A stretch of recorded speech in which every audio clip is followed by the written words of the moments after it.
the hell's going on with Speedy? A little Right. weird. It's a little weird.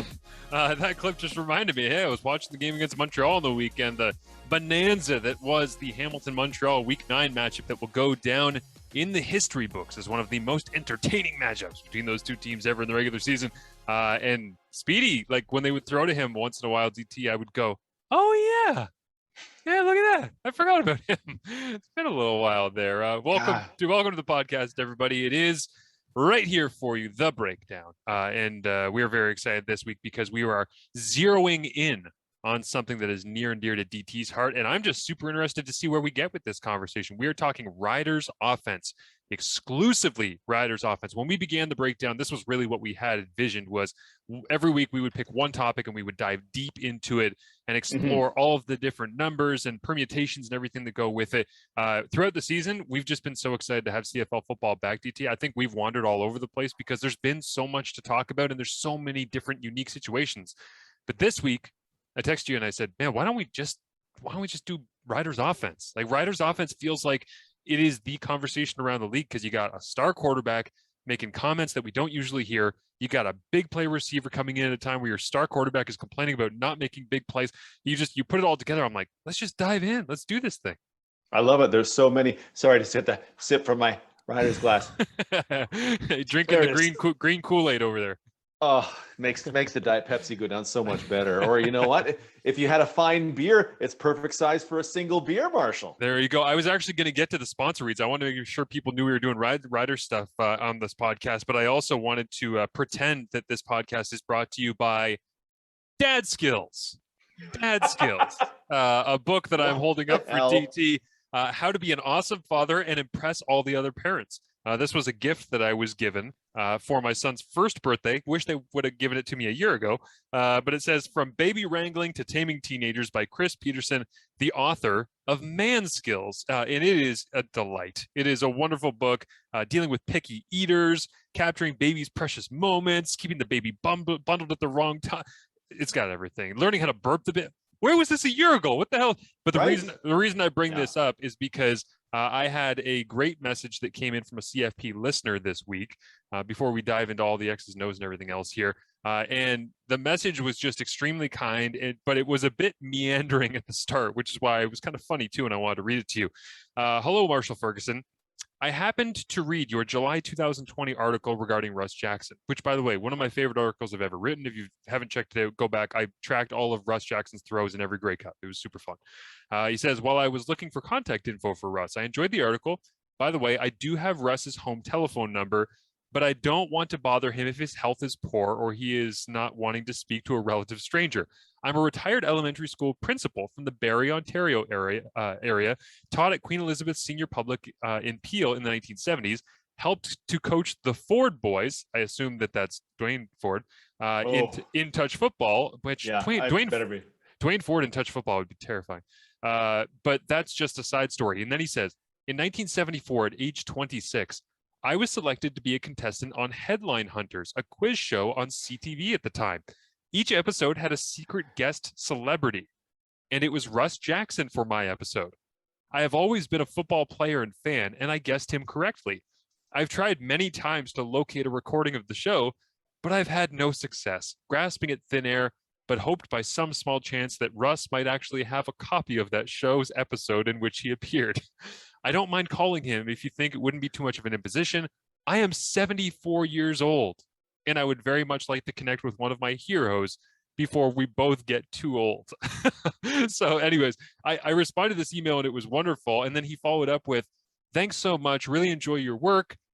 Congratulations on the new role. It seems like a very interesting position you are in, and all the best to you and Noah moving forward as you continue to be a role model for him. I was like, this is the nicest man I've ever met. It was a cool random email, and I love it. And the CFL family is everywhere at all times, at all ages, all demographics. So I wanted to pass that along because that made me smile this week. Just like Dad Skills. There you go. Go out and get it now. But I also love the idea of being a big CFL fan in the 60s or early 70s. And then having Russ Jackson's very distinctive voice show up on the show. It's almost like if you were doing the celebrity dating game where you hear Russ Jackson's voice on the other side, you're like, come on, really? Like, I know who that is, obviously. Russ talking about all the terrible things he would do to you. What would you do to me on our first date? Well, I would go downtown. We'd go 999 all night long. I would Russ. throw the deep Wow. bombs. Just like that, we transition into the actual sponsor reads. Fox 40, get back in the game. Fox 40, visit fox40shop.com, shop for coaching boards, gear, and more, and use that promo code CFP15 at checkout for 15% off your order. And you heard DT talk about all things beer in that Riders glass there, Sawdust City Beer in Ontario. Get that CFL promo code, and you can give yourself free shipping to Ontario residents only. Again, must be of legal drinking age. All right. We got the disclaimers out. We got the story time out. We got the promo reads and everything, everybody that helps make this podcast possible. Let's talk Riders offense. And full disclosure, I just realized I don't have my laptop charger plugged in. So DT, give me your opening thoughts on all things Riders offense here as I grab my charger. We talk endlessly about they cannot hit the deep ball, and people refer to it as the 50-50 ball. And we'll dive into why I find 50-50 ball to be a hilarious misnomer. The truth is they absolutely can't hit the deep ball, right? Cody Fajardo was the second lowest rated deep ball passer into this week. He is now the lowest rated deep ball passer once again. They can do great things in the passing game. Their passing is better than their running game. Believe it or not, despite the number of people who tell me that William Powell needs more carries and we need more in the run game. But they're going to, if they hope to beat Winnipeg in the West Final, if they hope to win the Grey Cup, they have to unlock the deep passing game. Cody's crushing it in the intermediate range. For my taste, they focus a little bit too much on the line of scrimmage and behind passing game. That gets kind of old fast. But they're going to have to unlock this deep ball game because it's, if nothing else, we will shut up about it if they finally unlock it. Yeah, for sure. So here's the base stats that jump out to me before we get into some of the funky ones, the unique ones that we both have on this. When I was going through and preparing for the game that I will be calling tonight here on Wednesday, October 6th, as you're listening to this, hopefully, or if you're listening to this on Thursday, then hey, I hope you enjoyed the game last night. But I have the call of Toronto against Ottawa on TSN on Wednesday night. And in doing prep for that, I'm looking at deep ball efficiency and trying to see where Ottawa and Toronto stack up. Well, of course, I'm assuming, well, there's no chance that you're going to end up having Ottawa be very high in many, if any, of those metrics. And I see that they have only 5 passes completed of 30 yards or more on the season. And I go, okay, well, that makes sense because Matt Nichols couldn't throw the deep ball. His arm was all messed up to start the season, didn't have very much time. Dominic Davis comes in and sure, he likes to sling it deep, but he really didn't do that in 2021 thus far the way he did in 2019. And then you end up having Caleb Evans come in, and he's not really a big arm guy, but he's extremely efficient. Again, short, intermediate, running around, creating. So I'm like, yeah, of course Ottawa's going to only have 5. Then I see that they're tied with the Riders with 5 completions of 30 yards or more on the season thus far. As we've passed the halfway mark, Saskatchewan has only 5 passes of 30 yards or more, according to the CFL stat line. And when I saw that, I'm like, they've had one quarterback playing 95% of the snaps throughout the year. This is a Jason Moss offense. This is, again, not necessarily the world's most explosive, most name brand notoriety receiving group, but that's why people are harping on it, is because I think it's crystallizing just how ridiculous this is based on the pieces that you have involved in the play, and you're putting the play out there onto the field, and you're just not getting any of this explosive ability, which is a game changer in the Canadian Football League. As you say, if you want to go in a playoff run, Zach Collaros was throwing check down, Andrew Harris running back screen, slant, check down, flat route. And then he would take a shot over the top and it would be the backbreaker. And that was the secret sauce to what they did in 2019 to win the Grey Cup.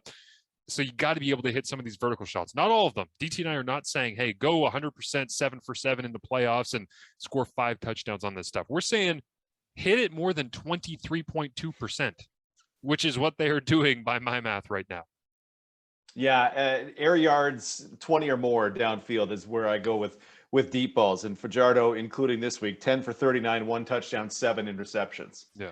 And you brought up a super interesting point. The point you brought up on, we were talking about the Ricardo Lewis, the final play, the interception that killed the game against Calgary. You were talking about something that you learned, that you were taught when you were a quarterback that I didn't get to follow up on the show, but drop that point now and I'll give you my addendum to that. I'm interested what you have to say on this because this is something that was it's funny now that I'm older and I'm looking back at how I was coached and how I learned the game, because I feel like I'm constantly relearning the game. The more I study, the more I watch these games in the CFL and U Sports. So, but when you're a younger kid, your coaches just want to give you something consumable that you can understand, that you can, something goes off in your brain. And what they told me was, don't throw a vertical route into a vertical defender. And so what that meant was, if it's cover two and you're running a seam route, you got a guy running right down the chute, that's great if he's going to split the safeties, or if you're going to throw it on a rope right off the middle linebacker's ear and split between the cover two.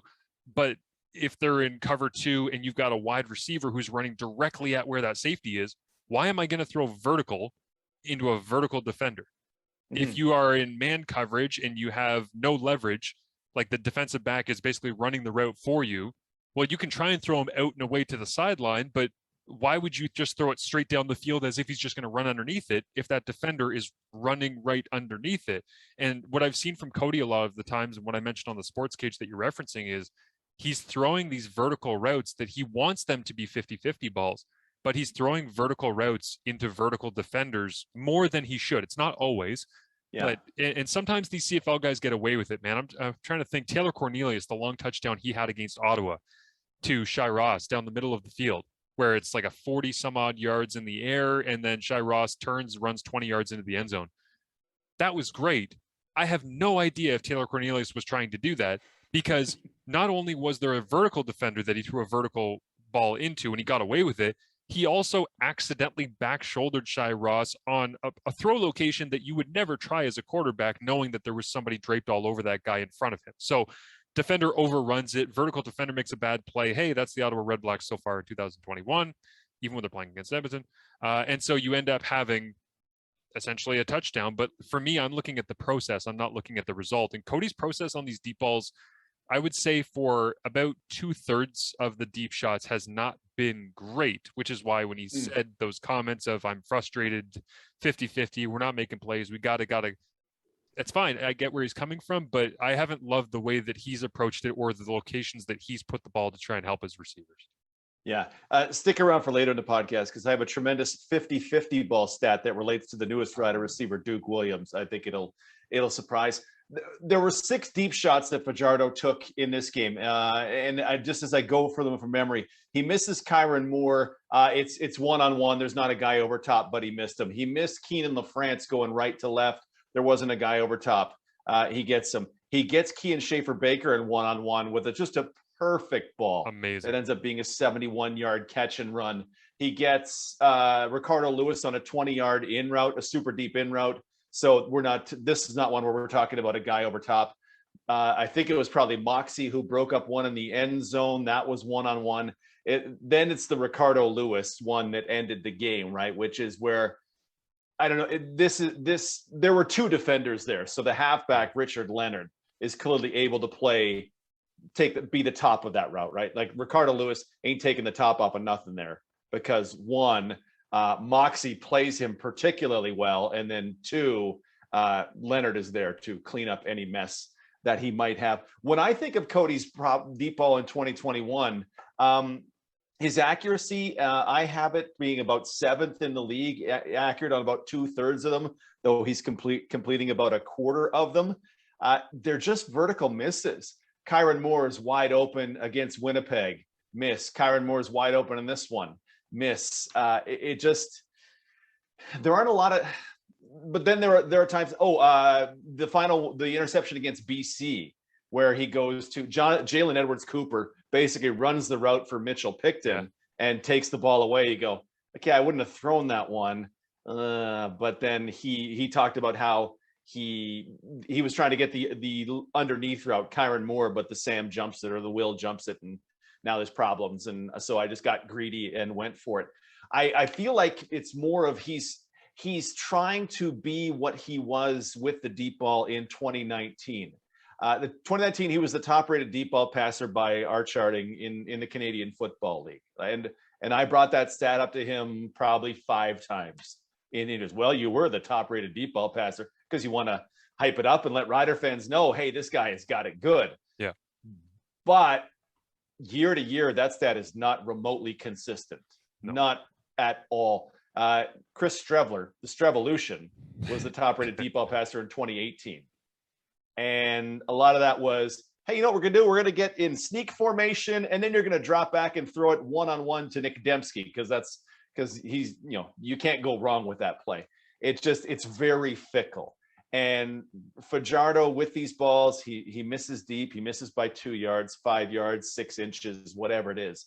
When there misses, it just drags you down. And honestly, to me, he's just in a bad bout of variance statistically. Maybe his passer rating should be 70 on these ones, and it's currently 20, right? It'll come around, but it'll come around in the long run. And in the short run, we're asking you every damn week, are you guys going to hit the long ball at any point? Because statistical variance, any gambler will tell you, it sucks. Yes, and I'm nervous because, again, I'm focused on the process and not on the result. I'm nervous that this is not variation. And I'm not saying that it's not. There's some things with the offense that he's in now is dramatically more variable than the one he was playing in 2019. So that makes me believe that maybe this is the status quo. Maybe this process is to stay. Maybe there isn't a ton more development in this year in this offense. Maybe he needs more time. Maybe they need a different setup or OTAs or more time in person, or I don't know what. I'm just saying there's a lot of factors that goes into this, and it does make me a little bit concerned that perhaps this is kind of the peak of where it's at. I want to mention as well, just before we move on here, you were mentioning about the Strevolution. I had a funny moment with Paul Lapalisse on the CFL and TSN Zoom call the other day, where we're sitting there talking about the game and all this stuff, and all of a sudden the Zoom box opens up. It's Lapo, and he turns his camera on. He's looking down at his phone, looking down at some notes, and he looks up and he sees that it's me, and he goes, oh, "Shit, it's Marshall." And I go, "What?" He goes, and he was dead serious. He just goes, the whole offense, man, you keep tweeting out all the clips of the stuff that we're running that we ran in Winnipeg. And he was like upset that I was calling the game because I think he thinks for the Argos Red Blacks game, I'm just going to be pointing out, hey, look, there's all the stuff that Lapo used to do in Winnipeg. I'm like, no, I do that because it's fun to see this. I told him, I'm like, man, it's just fun to see the staples coming back. It's fun to see the stuff that you are obviously very comfortable calling, and it's brought to life in a different city with different personnel. And so anyways, that was a funny moment where he looked down, he went, awesome. God, you're calling the game. That's awful. The passer efficiency rating, I don't know the exact math calculation, the way that they do this in terms of quarterback efficiency. I've never really dove into the math on this, but I do know that when I, again, was prepping for Toronto, Ottawa, I'm looking at attempts of 20 plus yards down the field. And what you've got here is just a stunning collection of information that really tells you where we are at with the Riders thus far. And to give you an idea, the efficiency rating from the top down is on deep passes. BC is 18 of 37. They're completing almost 50% of their passes for 708 yards, 7 touchdowns, DT, 1 interception. Seven touchdowns, 1 interception on passes of 20 plus yards down the field. That's an efficiency rating of 174.2. Again, whatever that number means to you, just remember that number, 174.2.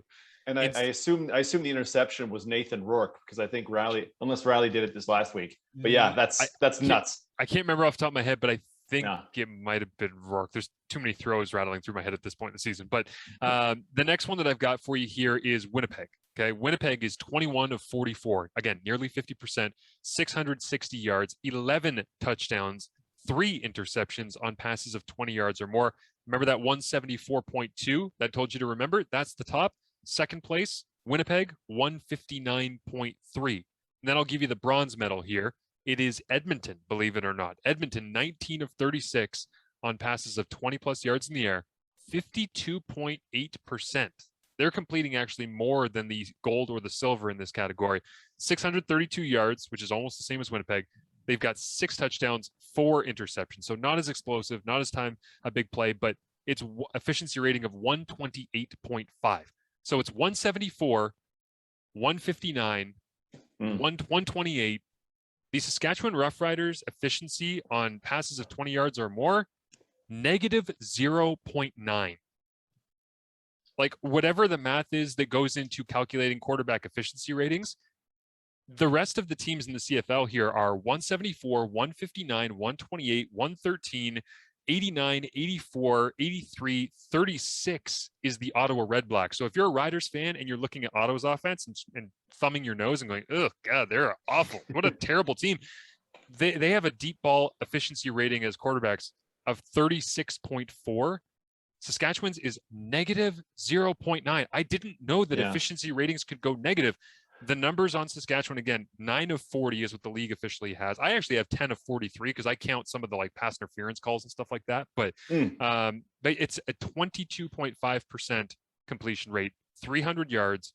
Remember how I told you that BC had 7 touchdowns, 1 interception? Well, this is 7 interceptions, 1 touchdown. Yeah. And something that has jumped out to me, DT, is I've been kind of trying to figure out why all of these numbers are playing in and what is happening with Saskatchewan when they can't complete these deep passes. Is I'm wondering, first and foremost, personnel, because we all know Shaq Evans is an explosive deep ball player and he has good chemistry with Cody. So that unquestionably plays into it. When you look at the percentage of passes that have gone to Shaq Evans because of the injury he suffered to his foot ankle area, he got 4.6% of Fajardo's deep targets on the year before he got injured. Like, if you would have told me halfway through the year, yeah, Shaq Evans is fully healthy and he has less than 5% of the deep throws, I'd be like, shut up. That would never be a thing. Braden Lennius has 13% of those. Kean Schaefer-Baker has 18%. And then Kieran Moore has 25.5% of those deep targets. Other people that are qualified and getting numbers, Williams Lambert, apparently done for the year, had 11%. And then, I mentioned Picton and Ricardo Lewis, 11% as well. So there's a bunch of guys basically here that have been getting sprinkled around, trying to find chemistry, middle of the season, new offense, all the rest. And the new offense note, I wanted to say this as well. I looked at the run pass percentages play calling for Jason Moss versus Stephen McAdoo of 2021 versus 2019. And this year, the percentage of called pass plays in games from week 1 chronologically to now, 68%. Then it dives down to 55% against Hamilton because they just wanted to beat up the Ticats and they had the lead. 68% again. Okay, so you go back to where you were week 1. So that seems like that's their standard. Week 5, you're going up against Winnipeg and you end up falling behind a little bit. And all of a sudden it's, well, we got to throw. 81% pass in that game. Then week 6, okay, let's get back to who we are. Dives back down to 63%.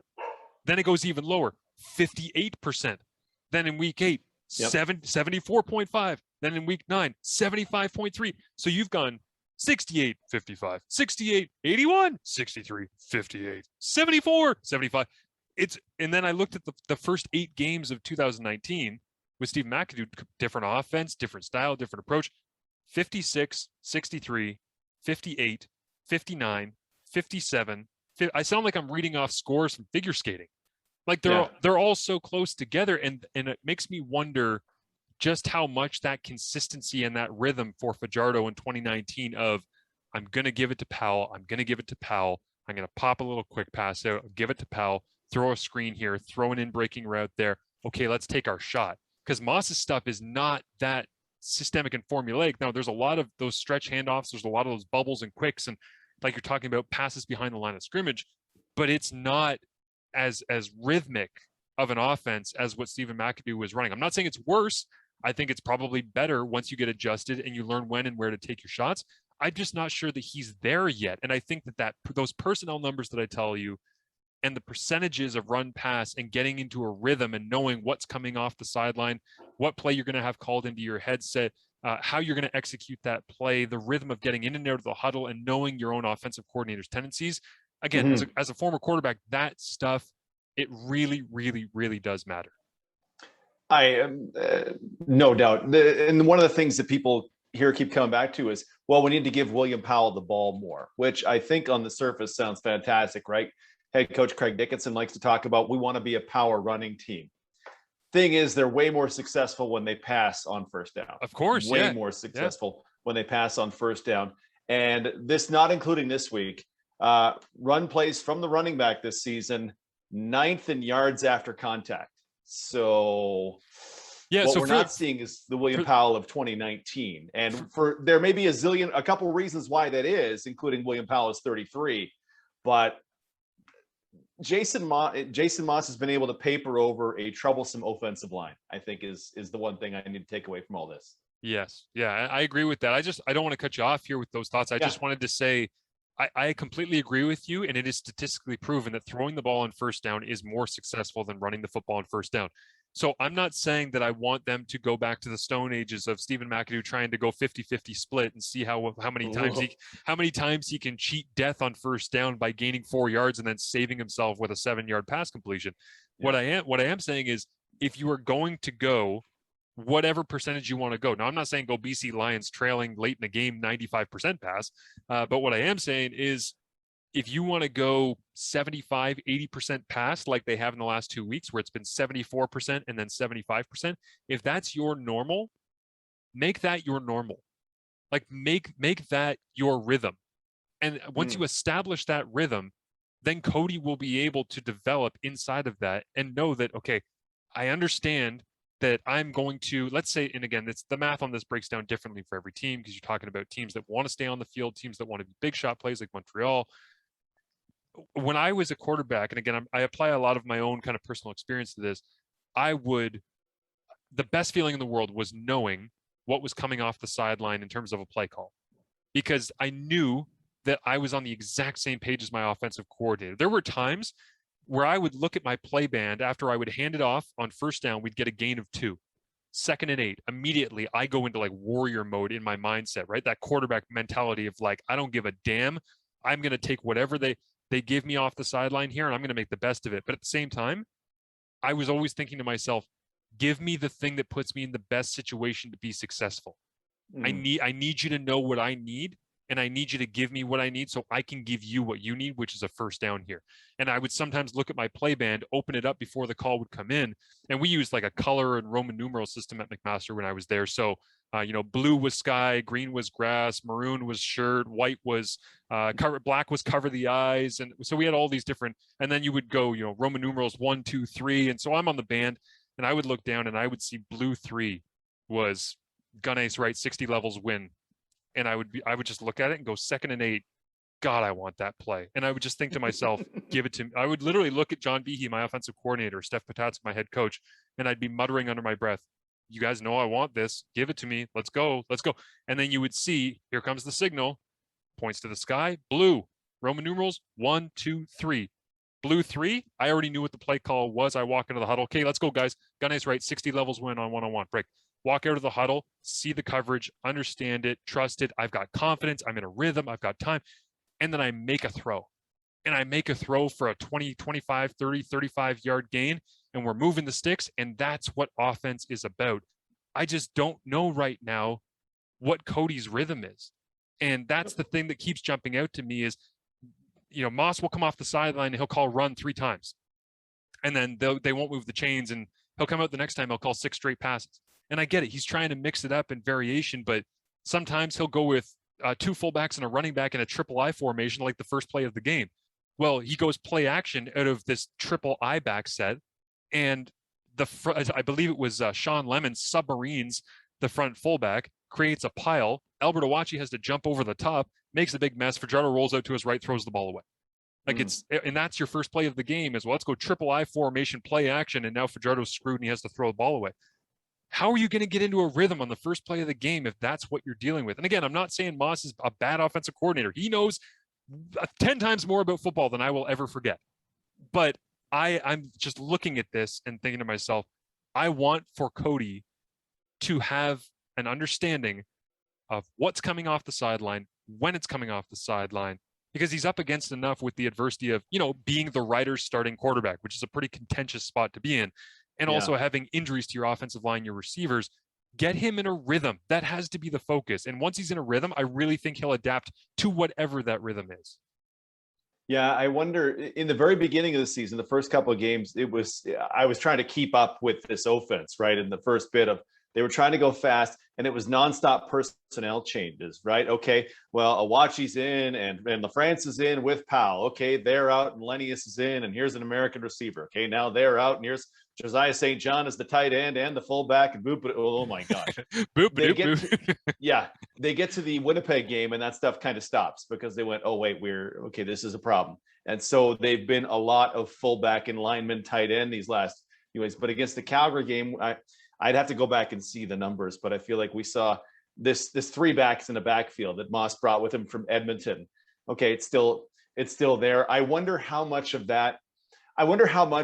this could be solved if, when I think of the 2018 Hamilton Tiger Cats, where Masoli looked like a superstar. Yeah, 6 and 7 man protections, and they ran it 3 times as often as the league average. Right. But they knew, okay, lineman time. Okay, now we're going to go. But of course, you have Banks and Addison, and then whoever the third one was, and you have super elite receivers. I wonder if there's just a lot going on with Moss loves. I asked him in availability last week, on a scale of 1 to your family, how much do you love pre-snap motion? And he giggled, and he's like, if you watch, you could tell I like it a lot. Right, because there's always this, and guys are, now I'm doubling back this way. Lennius is going over here. Now I'm in the backfield. Powell split out wide, and he's coming in. And then you combine that with everything else. I wonder how much mental capacity that takes up, and if that takes away from maybe a little more grip it and rip it, if you know what I mean, would benefit. Go ahead. No, I was just going to say that this is a question I want to ask the listeners specifically, but I will address it to you and see what you have to say on it, because I do genuinely wonder this. Is there something to be said for trying to call an offense with so much variation for the sake of having variation? Like, and I guess the difficult part of this question is, for Cody Fajardo, do you blame Cody for not being able to pick up all 500 pages of whatever Moss has in his playbook? Or do you blame Moss for having 500 pages and not letting Cody Fajardo just play? Because I got a feeling that if you gave Cody Fajardo a 7-play playbook, he'd probably move the football. Like, if you gave him enough singular staples and they weren't completely bland and totally predictable, he has the ability to create in a way. And again, I hate that I sound like I'm whining about Moss and complaining. I'm asking the honest question because I don't have an answer, and I don't think any of us do, but it's an interesting conversation. Is, do you blame the person who's offering up all of the offense, or do you blame the person who's not picking up all of the offense? And for me, Fajardo is in a spot where he's being given access to a great offensive mind that's taking some of the stuff that he ran. I've heard him talk about this year. Some of the stuff he ran previously, meshing it with the stuff that Moss does, changing some of the terminology, and then basically throwing out this thing that is supposed to be super dynamic. And at times it is. I mean, against the Ottawa Redblacks, the crazy high completion percentage, the first half against the BC Lions in week 1, the fourth quarter, even in BC outside of the interception, I should say, it's like they're moving the ball. They're getting up to the line. They're playing quickly. And that's even through all of the injuries. But there's a lot of times where it's like I say, we're going to come off the side, like for the formations, not even the formations, the personnel groupings here, DT, before I answer this question, is like they've taken so far this year. And again, I understand this is not great radio / podcasting to just read you off numbers on this stuff, but they've taken 27 snaps of 2 receivers, 1 fullback, 2 running backs with an extra offensive lineman in. So that's 6th offensive lineman. There's been 27 snaps of that thus far. In terms of 3 receivers, 1 fullback, 2 running backs, they've had 4 of those snaps. In terms of 1 receiver, 0 fullbacks, 3 running backs, so the 3-back set, they have had 1 of those this year. 2 receivers, 0 fullbacks, 3 running backs. They've had themselves 4 of those this year. 3 receivers, 0 fullbacks, 3 running backs. So far this year, they've had 7 of those snaps. 1 receiver, 1 fullback, and 3 running backs. That's usually the diamond thing they like to run. So far this year, they've had 27 of those snaps. 2 receivers, 1 fullback, 3 running backs. So far this year, they've had, we got a little bit more of that here, 37 of those. 1 receiver, 2 fullbacks, 3 running backs. They've had 5. I mean, it's just like 4 receivers, 0 fullbacks, 1 running back. They've got 4 receivers, 0 fullbacks, 2 running backs. They've got 4 1-1. They've got 5-0-1. They've got, like, all the way that I label these things. Moss has run 15 different personnel packages when you have 3 different positional groups and 6 players allowed to be on the field. Mm-hmm. Do we need that? And this is why I'm throwing it out there. Is I don't know. I don't know if that's helping or hurting at this point. There's a lesson I took from, I used to try and play poker pretty seriously. I never played for big money, but I did a lot of studying in it. And they talked about deception. And I kind of carry that forward to me when I talk about football is you can deceive in a couple of ways. You can do the same thing from different formations, or you can do different things from the same formation. And to hear that and to see it, for 8 games, they're doing different things from different formations all the time and different personnel groups. And okay, there's a lot of mental processing that goes on there. And sometimes you just want a little break. Yeah. Right? You just need a break. I've talked to quarterbacks like, hey, I'm on the running backs don't matter bandwagon. Like, oh yeah, so am I. I said, what about this thing where if the running game gives you a mental break? Oh, that's absolutely. I'm surprised people don't mention that more often. That's the best thing we can do with running the ball is I don't have to think for a second. I don't have to wonder, am I going to get killed by a lemon off the edge? And are they going too high, or is this guy just faking it? There's all sorts of stuff in there. So I think maybe if you shorten that up, right? If you take away the snaps that Keenan LaFrance and Jamal Morrow get in there, okay, you get the team that's less involved. Moss talks about, I want everybody to feel like they're involved. But if this team gets to be 5-5 or 5-6, pretend it really turns sour. Okay, at some point we need to just get back to, these are our guys. These are our horses. We're going to run with them. When Shaq is back, Shaq better not come off in any packages. When Duke Williams starts in the 3rd Calgary game, he better never come off the field. Yeah. If he's coming off the field, I will think something is going very wrong. Because Shaq and Duke should never leave the field. I hadn't even thought about that yet, but maybe he's doing this because his hand has been forced, and maybe he's doing this because it's what he likes to do and he likes to mix it up. But I don't remember Edmonton having this many formations and this much mixing up. So I'm wondering when Duke and when Shaq are back, I wonder if he ends up just flipping the script towards the end of the season, being like 90% 5 receiver set. Just deciding, you know what? I don't have to do all this dipping and doodling and mixing it up and drawing it up in the dirt. Like maybe I just have the horses now. Well, and there's an important difference. And this is another one where I teased him about it on Tuesday. Think of the teams that the receiving corps Jason Moss put out in 2017 and 2018 versus the Riders. This game for the Riders, Kean Schaefer-Baker, Ricardo Lewis, Braden Lenius, Kyron Moore, Mitch Picton. That was a standard 3-by-2 formation. In 2017, after, say, the halfway point of the season, he got to put out Darrell Walker, Adarius Bowman, insert Canadian here, Brandon Zylstra, and Duke Williams. In 2018, Bowman was gone. Darrell Walker, Bryant Mitchell, Duke Williams came inside to the Y. And then, Vidal Hazelton was in that group for a bit. I think Kenny Stafford might have been in there. They put out like that 2017 receiver, Zylstra and Duke Williams and Adarius Bowman, 168 targets a year. And oh, by the way, Darrell Walker, come on. Yeah. That's unbelievable. And that's not in Saskatchewan right now.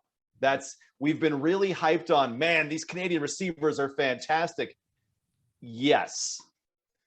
However, I'm going to get in trouble for saying this. If an American receiver was doing what Kean Schaefer-Baker is doing, it would not be nearly as big a deal. Kean Schaefer-Baker has been fantastic. There's so many parts of his game that I love about it, but we're giving it a little much because he's Canadian. Yeah. I know that we're guilty of that, and I've always just been like, yeah. You know what I mean? Like, I know that we do it. I know that if Nathan Rourke were an American quarterback who came in and had 5 attempts at the end of the game this past week against Winnipeg in the 4th quarter, I wouldn't have isolated and created a cut up of his throws. But he's Canadian, and the ball was jumping out of his hand, and it got me excited. So I went back through, grabbed all 4 or 5 of his throws in garbage time and pieced them together and sent them out because I was like, hey, everybody, look, this Canadian quarterback, he's going to be awesome. I wouldn't have done that if it was, Grant Kramer, I think was the third stringer that Yep. came in and played 3 plays before he ended up getting injured in BC. So I agree with you. We absolutely do that. Who are the 5 for you if everyone's healthy? Like it's Duke Williams, it's If Kieran everybody was Moore. healthy, Like I'm saying going forward here, like that third game in Calgary, I'm wondering if we can project and give Riders fans, because we've dumped all over the offense here trying to figure out what's going on for a while. But if you're looking forward and giving some hope, who are the 5 names? Because to me, it's Schaefer Baker you can't remove at this point. He's just playing at too high of a level. He's established himself, which is crazy to say in such a short period of time, but he just feels like you can't take him off the field. Duke Williams, Shaq Evans, Kieran Moore, Kane Schaefer Baker, and then who's the 5? probably Braden Lenius with the way that's going to line up in a perfect world. Jordan Williams Lambert, they told us Tuesday, probably done for the season. He's dealing with some stuff and he's got a wrist problem. In an absolutely perfect world, Shaq is the X, Duke is nominally the W, but they use him to the field so often but he's nominally the W. Jay Will would be the R, which he was in 2018, where he just crushes dudes underneath and catches touchdowns in the red zone. You would have Kyron Moore at the Y, and you would have Kian Schaefer Baker at the Z. That would be in a perfect world. So you don't get the chance to put Jordan Williams Lambert in there. Braden Lenius can do some stuff in there, but that guy's got to be. There may be nationality concerns because that guy comes out in so many formations to get Keenan LaFrance in there. Right now, they've started 9 Canadians against Calgary, so they should be very flexible to do whatever they want. You can't make Ricardo Lewis the R. That doesn't seem to fit. There's not another guy on the roster who would be that R, so I feel like it would be Lenius. So Shaq, Duke, Lenius, Kyron Moore, Kian Schaefer Baker. That's probably the 5 come playoff time if everybody's healthy. Sounds good to me. Jeez. Yeah. That's a great lineup right there. The last thing that I will say before we get to some Duke Williams numbers, because I want to get to that 50-50 stat that you have, is when it comes to the amount of mental processing you were talking about with all that variation, all those personnel groupings, all the different stuff that Moss is running, I'll just say this and I'll leave it for people to think about. It takes a lot for a defense to deal with all the poker cards being held close to the chest that you're talking about with, deception, and there's all these things, you run same stuff from different things, and it takes a lot for a defense to figure that out. Sometimes it takes the offense a lot to figure it out. And that's where I have landed right now on watching what's happening, because Winnipeg runs 5 out with Andrew Harris in the backfield more than any other team in the entire league. Winnipeg's doing okay. Like, I don't know if we need to have all of this stuff. And I like variation in my football. I like having different personnel groupings and fun formations. So I'm not cheering against it. I'm just saying it might be contributing to some of the lack of rhythm that Cody Fajardo is experiencing at this point in the season, and something to watch going forward. I don't want Riders fans booing every time an extra fullback comes off the sideline, but it's just something to keep an eye on, I think, if you're a Riders fan or a CFL fan watching Riders games. Yeah. And I'll just add one final thing. Before the Tuesday game of this past week, Cody Fajardo versus expectation, the most accurate passer in the CFL. Mm-hmm. I don't know how much that means. Like, that's adjusted for depth and width and everything. Cody's struggling with the deep ball, but everything else, the intermediate route, he is crushing people. Yeah, crushing people. And so Suits was saying on the CFL and TSN, just keep chucking, right? Because he's like, it'll figure itself out. Well, maybe sometimes it won't figure itself out. Maybe you should just dominate the intermediate. Like, that's also a possibility here, where we start saying, okay, we're just wasting downs, throwing it vertically down the field. It's not working for us. Why don't we go to the things we are fantastic at? Because, as you say, the intermediate game for them, again, those are rhythm and timing throws. If you're hitting on a higher clip of those, it's almost like, do you want to go ahead and try to use $5 to cash in on one big thing, or do you just want to pay with a bunch of quarters? Well, either way, you're going to end up getting the thing that you want, right? So I did find Cody's comments about the 10, 11, 12 play drives being frustrating and trying to dink and dunk and work your way down the field. I'm like, Cody, sometimes that's football, man. I'm like, sometimes that's the style. The time? I know. All it's the time? And I'm not wishing that upon him. Like, everybody wants to see explosive plays, and as a quarterback, it's fantastic. But to me, again, this is the difference between me, a quarterback, versus Cody Fajardo, quarterback, is that Fajardo wants the big play because he knows he can hit the big play in the right spot, in the right timing. for me, I always viewed football as requiring me to go 15 plays down the field because I knew I wasn't good enough to hit the big splash play or to break it open and run 80 yards away from everybody like Kyle Quinlan did, the starter at McMaster before me. So when I came in, it was like, yeah, sure, I'll complete 80% of my passes and I'll just pick you apart underneath 15 yards. And that's the way that I knew I had to play football. So when I hear another quarterback say, I don't want to do that, I'm like, it's not really about what you want to do. If you can do it, if you can, and he obviously can, I wouldn't complain if I was as good at Cody Fajardo in the intermediate ranges. I would celebrate that. Yeah. I think he maybe means the -5 yard swing pass and yeah, the 3 yard speed out and stuff like that. Final thought, because I was able to pull it up because I have the 2018 file open. 20+ yard downfield passes in 2018. Chris Streveler, 15 of 22 for 8 touchdowns and no interceptions and a passer rating of 151. He led in deep ball. Trevor Harris was number 2, 45 points behind him in passer rating. It is a fickle stat, and I fully believe that by the end of the season, it will have bounced back for Fajardo and the Riders offense. Deep ball passing is a very fickle stat.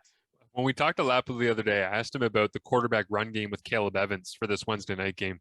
And I said, how do you call things for him? Because I noticed there's some stuff that you ran with Streveler, but he's obviously a different body type and he's a different, type of runner and all the rest and skill set and athleticism. And Lapo's just kind of like, you could tell it was a long day for him. He's pretty tired. He's in his office. Just kind of like scratches his eye, takes a big sigh, and he goes, well, here's the thing. Like, the Streveler stuff, as you call it, it's like, it's not really the Strevelers. It's that he would take our stuff and just do ridiculous things with it. He's like, so we would just call stuff and then he would just change it, but he wouldn't change it at the line. He would just make it look better than it was. And so when you talk about making things seem better than they actually were, and you mentioned that Chris Streveler stat, I'm like, yeah, he's not supposed to be that good on deep shots. That makes absolutely no sense considering what 2019 was. Yeah. All right. Let's get to the 50-50 ball stuff. Yes. You can imagine covering the Riders over the last 2 days. I've gotten super exhausted with hearing about 50-50 balls. Yes. 50-50 balls. The premise of the 50-50 ball is I throw this ball up and either you get it or you win or the defender wins, right? 50-50 proposition, right? Yep. Yeah. Basically every catch that Brian Burnham has made that's been contested for the last 4 years. Pretty much. Here's the problem I have with 50-50 balls is they are not anywhere near 50-50. A pass more than 30 yards down the field, down the boundary side, is completed roughly 32% of the time. Some of that is overthrows, some of that is underthrows, some of that is knockdown, interception, drop, blah, blah, blah. It's completed 32% of the time. So right off the bat, it's not 50-50. You would think if anybody in the CFL can win a 50-50 ball, Duke Williams would be a great candidate. Yes? Yep.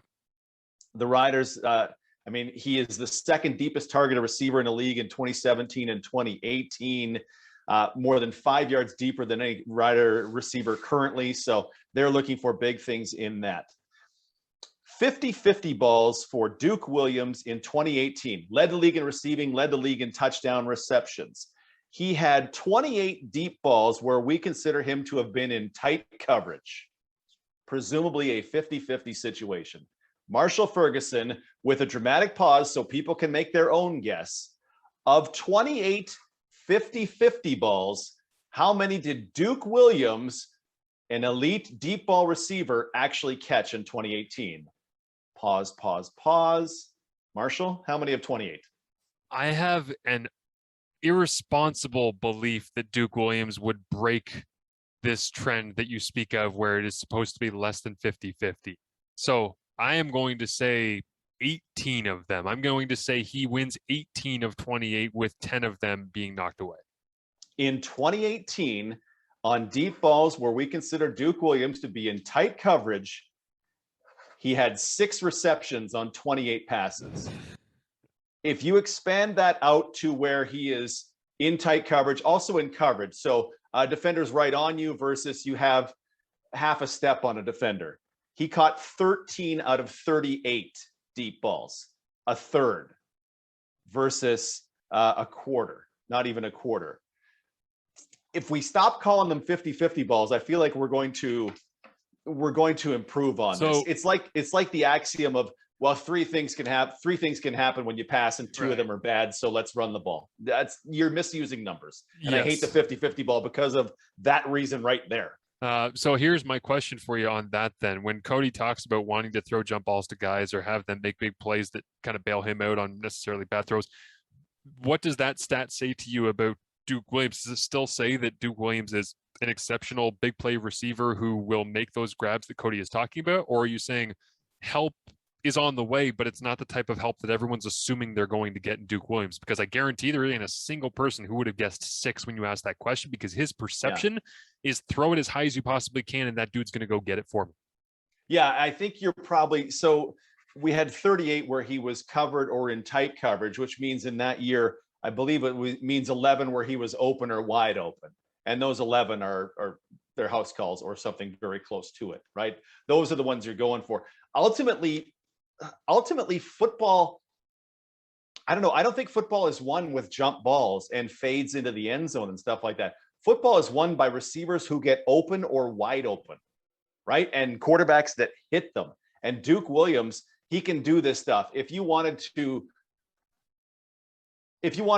felt a situation where, okay, he's at the X and we're going to throw a jump ball in the end zone, I don't know who's going to battle that. I honestly don't know. Against BC in the West Final, hey, Duke, go win this ball against TJ Lee. Done. Okay, we're good. I got him by 7 inches. We're good. We're going to take care of this. But you want guys that get open and wide open. And Duke Williams does that. And then the other ones are just, everything is so in favor of the defender, but it's 40 yards downfield. And you need to throw a ball accurately 40 yards downfield. Come on. And then 1 or 2 defenders are trying to be in the way. Come on. Yeah. Come on. That's super hard. And there's no way it's near 50-50. So I think you bring in Duke because, one, he can also murder you in the intermediate routes, right? He had the 3rd most intermediate targets in 2018 and the 5th most short targets in 2018. And 13 times they said, screw it, we're going to throw a little hitch screen to him because good luck with that. We're going to change it up with Duke Williams because he can absolutely say, oh, you want a 12-yard post? I'm pretty sure Duke can take that and just, Marcus Sales as the 175-pound safety. God bless you. It's going to be a problem when he gets there. So I think we need to understand though we call them one thing, we need to understand that they don't happen nearly as often as we think. They're very memorable when they are, right? You and I will remember the Cody Fajardo to Kean Schaefer-Baker 71-yarder for a long time because that was awesome. That's not as frequent. Or Brian Burnham skying over Ailey Buka in the 3rd BC game in 2019. But those are the exception more than they are the rule. Yeah, no doubt. And I would just say this as well, switching from analytics to fanalytics, as I like to call it. The actual fan in me looks at the Duke Williams signing and it just thinks, I just watched back that Saskatchewan BC game yesterday, and I'm telling you that Brian Burnham absolutely despises everything that Nick Marshall and Ed Gainey are. And I'm looking at the possibility of a West semi between Saskatchewan and BC, with BC going back to where they started in week 1. Winnipeg sitting pretty, waiting for the winner of that game. But a West semi BC at Saskatchewan that I feel like we are collision course heading towards. And I'm thinking, man, that's just a crazy matchup to have that. Now, let's say Saskatchewan gets out of that, right? They win at home, they move on, West Final, let's go to Winnipeg. Brandon Alexander has taken runs at Davaris Daniels and Lucky Whitehead. And basically, if you're running a slant and Brandon Alexander reads it and he comes downhill, good luck. Now, when you're talking about people coming downhill, Saskatchewan's like, oh, you really like hitting receivers over the middle of the field? We signed Duke Williams. So enjoy. And this is where we kind of get to like the titans of playoff football starting to take shape and understanding what these matchups are going to look like, at least we think. And I'm looking at Saskatchewan with Duke Williams. It adds so much to what they can do offensively. Again, please don't take him off the field for a triple I-back set on first down. Never. But yeah, I'm looking at this and thinking we're starting to crystallize. The fog is starting to blow out, and we're going, okay, what is that offense going to look like versus that defense if they play in the playoffs? Because we've seen these teams play against each other enough so far throughout the year. And the West Division, if it holds with BC, Winnipeg, and Sask, holy bleep. Because BC has the ability to beat anybody. Saskatchewan is as powerful as anybody when they can get their stuff together offensively. And Winnipeg is so much better than I thought they would be. And I'm an idiot for not believing in them. So from the fan side of me that loves Canadian football, I mean, the East is a little bit more up in the air. It's going to be a lot of fun, but I really do think that those three teams in the West, my God, I would say I can't wait to see them in a playoff setting, but similar to what we are getting now in college football, where when Georgia plays against Arkansas, it feels like it's a play-in game for the national championship the college football playoff, because you got to win that game in order to stay in contention. Or, when Notre Dame loses to Cincinnati, it feels like they just lost a playoff game. Well, you're now out of the college football playoff. It's not exactly that in the CFL because we don't have the ranking system and stuff that college football uses. But when I'm watching the last 2 weeks of BC hosting Saskatchewan and then Winnipeg, that feels like playoff football to me, right? It's acting like playoff football, and I don't think that's going to stop anytime soon. Yeah. As we get toward those games, what if Lucky Whitehead is healthy, and what if Dominic Rhymes comes back and they actually figure out what they're doing with Dominic Rhymes in BC? Yeah. Good Lord. And then Lamar Durant could be healthy. Good Lord. That's then a real receiving core. The West, I mean, there are three teams in the West better than anything else in the East right now. Even though BC got fed by Winnipeg after losing to Saskatchewan, they'll be fine. Maybe learn to run the ball, but they'll be fine. Minus 1 yards from the running back. Good God. I'll just tease my open here for the CFL and TSN for Wednesday night, which is that I've already decided to make it very apparent to people that, hey, Ottawa, tough start to the year, right? Everybody's dumping all over them for 5, 6, 7 weeks in a row. And oh my God, they're the worst ever and all stuff. Tonight, they come into BMO Field to take on the first place Argos, who are only 2 wins ahead of Ottawa in the standings. Yep. Like, that's what the East is at this point, is that we are looking at, oh my God, that team's so good. That team's so bad. What's separating them? I don't know, like a game or two. Oh, how many games are left? Still like 7. Huh. So you're telling me the Red Blacks could win the East? And that's where we're at. So it's going to be fun down the stretch. And again, it's the most ridiculous thing when you have a 9-team league where a team can suck for so long and not actually fall that much further behind. But I mean, they've also got some hope with Caleb Evans. So let's hope that when we are doing the breakdown next week, we are diving deep on how is it possible that the Ottawa Red Blacks are putting together all of these victories, because they've got two games. They've got 2 games between now and when we record next. They could be sitting there with 4 victories on the season, DT. Come on now. Marshall Solis have Ottawa under 3.5 wins this season. Stop talking like that. Stop saying, don't even put that into the atmosphere. Stop it. I know. Stop it.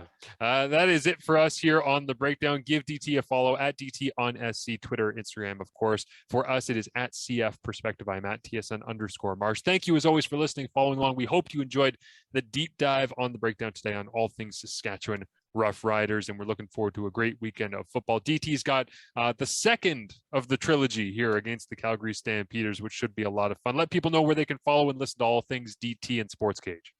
At DT on SC, 620 CKRM, and at 620CKRM.com. Our broadcast starts at, what is it, 5 o'clock Saskatchewan time on Saturday. So you'll get me and my dulcet tones starting at 4, and my little nerdy stats and my needling of my co-host Luke Mullender. And dear God, if Calgary does not allow any more yards after the catch than they did in game number 1, I'm going to lose it, because that's too fast to be tackling guys. Let them play, for crying out loud. Let them run around and let the boys play. Right? Run around, have some fun out there. Let Kyron run. Exactly. Thanks for listening, everybody. We'll talk to you next week right here on Canadian Football Perspective.